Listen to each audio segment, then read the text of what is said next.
कहानी की शुरुआत 1982 में कर्नाटका के एक रेलवे स्टेशन पर फ्रूट बेचने वाले अब्दुल करीम तेलगी नाम के एक शख्स से हुई। 1961 में पैदा होने वाला अब्दुल करीम तेलगी एक सजा याफ्ता इंडियन मुजरिम था जो फेक स्टैम्प पेपर प्रिंट करके पैसा कमाता था। तेलगी का वालिद इंडियन रेलवे स्टेशन में मुलाजिम था। जवानी में ही इसके वालिद का इंतकाल हो गया था। तेलगी ने अपनी तालीम का खर्च ट्रेनों में फल और सब्जियां बेचकर अदा किया और बीकॉम की डिग्री हासिल की। इसके बाद तेलगी की किस्मत जल्द ही बदलने वाली थी जब तेलगी कर्नाटका रेलवे स्टेशन की एक ट्रेन में फ्रूट बेच रहा था तो ट्रेन में मौजूद जब एक आदमी को पता चला कि तेलगी के पास बीकॉम की डिग्री है तो उसने इसे अपने पास काम करने के लिए मुंबई बुला लिया। खबरदार में एक बार फिर से आपका खुशामदीद है। नाजरीन, उस वक़्त तेलगी के माली हालात बिल्कुल ठीक नहीं थे। वो इसी सिलसिले में मुंबई चला गया।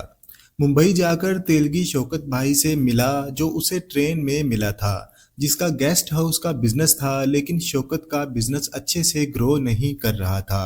तेलगी ने आते ही इसके बिजनेस को काफ़ी ग्रो किया और अच्छा पैसा और इज्जत कमाई। और तकरीबन 7 साल की स्ट्रगल के बाद तेलगी कई जाली दस्तावेज तैयार करने लगा जो हवाई अड्डे पर मजदूरों को आसानी से गुजरने में सहूलत फराहम करते थे और लोग इसकी वजह से यूएई और अदर कंट्रीज में जाते थे।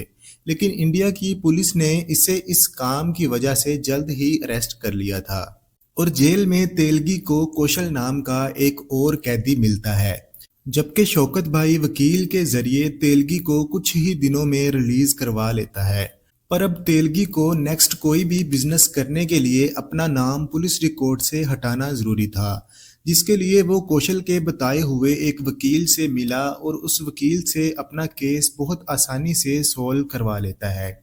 लेकिन जब कौशल को पता चलता है कि तेलगी ने गणेश जैसे वकील से मुफ्त में काम करवाया तो इसने तेलगी को अपने साथ काम करने को कहा। वो कहता है कि मेरे साथ चलो, मैं तुम्हें बताऊंगा कि मुंबई को ख्वाबों का शहर क्यों कहा जाता है।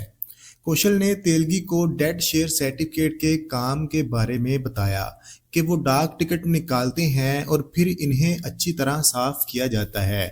वो इन्हें असल कीमत से कुछ कम कीमत पर शेयर मार्केट के ब्रोकर्स को फरोख्त करते हैं, लेकिन अब इन्हें अपने काम की सही कीमत नहीं मिल रही थी क्योंकि इनके बिजनेस में एक और कंपटीटर आ गया था जिसकी ओल्ड कस्टम हाउस में अच्छी खासी सेटिंग थी।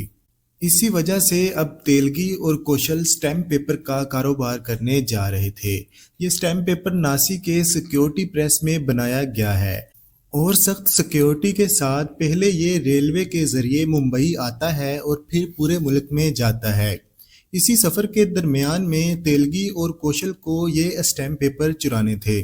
वो दोनों मुंबई रेलवे स्टेशन गए, सब कुछ देखा और स्टेशन के असिस्टेंट मास्टर को अपने साथ मिलाया। वो इस तरह चोरी करना चाहते थे कि किसी को खबर ना हो, इसलिए वो फेक स्टैम्प पेपर्स को रियल स्टैम्प पेपर्स में तब्दील करने जा रहे थे और इन्होंने एक आर्टिस्ट को इसकी प्रिंटिंग प्लेट बनवाने के लिए भी कहा और एक बंद प्रिंटिंग प्रेस में अपनी स्टैम्प पेपर प्रिंटिंग मशीन शुरू कर दी। कौशल तेलगी को कहता है कि हमने स्टैम्प पेपर प्रिंट कर लिए हैं तो आओ इन्हें बेचते हैं, लेकिन यहाँ भी वो इन स्टैम्प पेपर को सेल करने में नाकाम रहा क्योंकि इसके पास ये स्टैम्प पेपर्स फरोख्त करने का लाइसेंस नहीं था।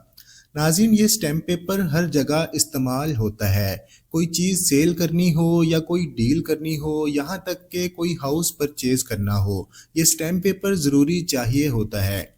स्टैम्प पेपर बेचने का लाइसेंस हासिल करने के लिए तेलगी और कौशल ने पुलिस और करंट इंस्टीट्यूशन के कुछ लोगों को खरीदा और एटलीस्ट स्टैम्प पेपर सेल करने का लाइसेंस बनवा लिया, जिसके बाद तेलगी ने ये स्टैम्प पेपर पूरे मुल्क में सेल करना शुरू कर दिए, जिससे उसने इतना पैसा कमाया कि आप अंदाज़ा भी नहीं लगा सकते। ये तेलगी का इंडिया की हिस्ट्री में 2003 का सबसे बड़ा स्कैम था। उम्मीद है खबरदार की इस वीडियो को भी आप लोग भरपूर लाइक और शेयर ज़रूर करेंगे। आपके प्यार का बेहद शुक्रिया। मिलते हैं एक नई शानदार वीडियो के साथ, तब तक के लिए अपना ख्याल रखिएगा। अल्लाह हाफिज़।